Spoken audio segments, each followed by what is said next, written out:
Well, folks, here's a weekly update. You know, the news that the media doesn't really like to talk about.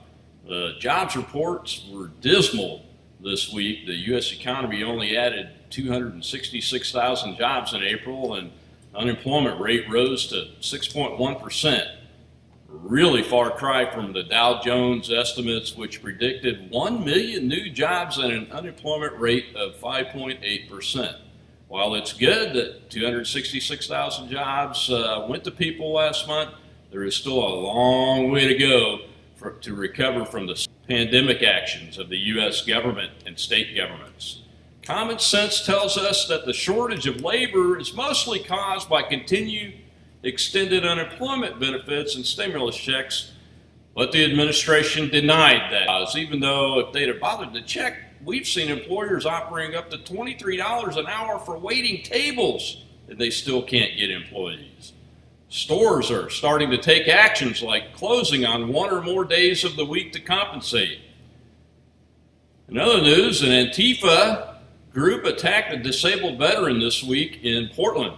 That's right, as reported by PJ Media, the disabled U.S. Marine and Army veteran that was attacked and held at gunpoint by Antifa and Black Lives Matter, quote, protesters, end quote, on a Portland street last week, says when they jumped him a heavy man put his knee on his neck, a la George Floyd, while hurling racial epithets at him. The gentleman said his PTSD kicked in and he was in fight or flight mode, and it was a scary place to be. He said, all I heard was, kill this white boy. The Antifa, little 21 or 22-year-old agitators, they were yelling and screaming and just telling me we're gonna kill him. And the neighbors all joined in with, kill this white nobody, called police until I got back to my vehicle, end quote. Speaking from his hospital room, Mr. Portland radio host Lars Larson, that the armed men surrounded and pointed their AR-15 and AK-style rifles at him. Quote, I wasn't going to die inside my truck, unquote, he told Larson. So handgun, pointing it down, got out of his truck and marched toward one of the armed men, saying the next person who points their gun at me is going to get shot, or words to that effect. Video of the incident, which has been taken down, verifies this version of events. It's when one of the gunmen raised their AR-15 that Hall pointed his gun at him.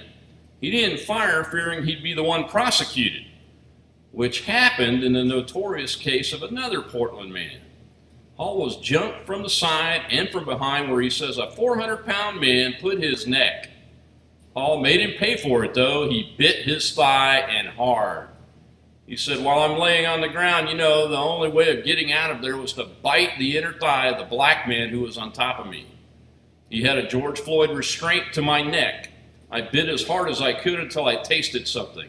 So he's got a pretty good mark on his leg.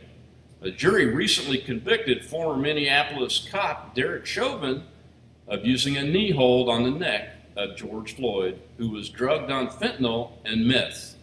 Chauvin's knee held down Floyd's shoulder and back as well, but the neck imagery is what stuck with the mob.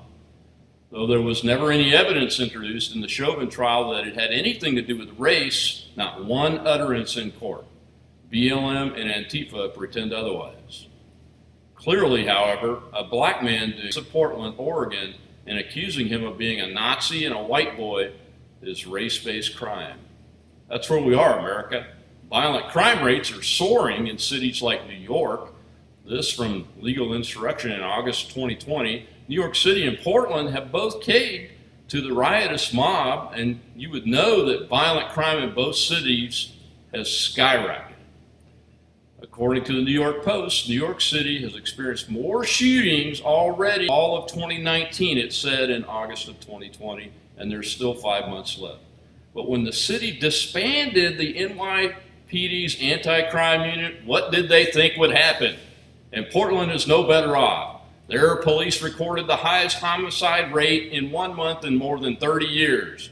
And today, using data from the FBI's Uniform Crime Report, identified the 25 cities, not just 2, but 25, where crime is soaring.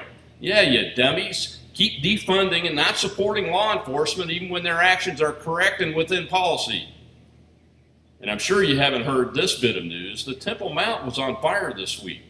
According to Jewish News, the Temple Mount, for weeks, Palestinians in Jerusalem have been fighting with Israeli police and crowds of far-right Jews all during the Muslim holy month of Ramadan.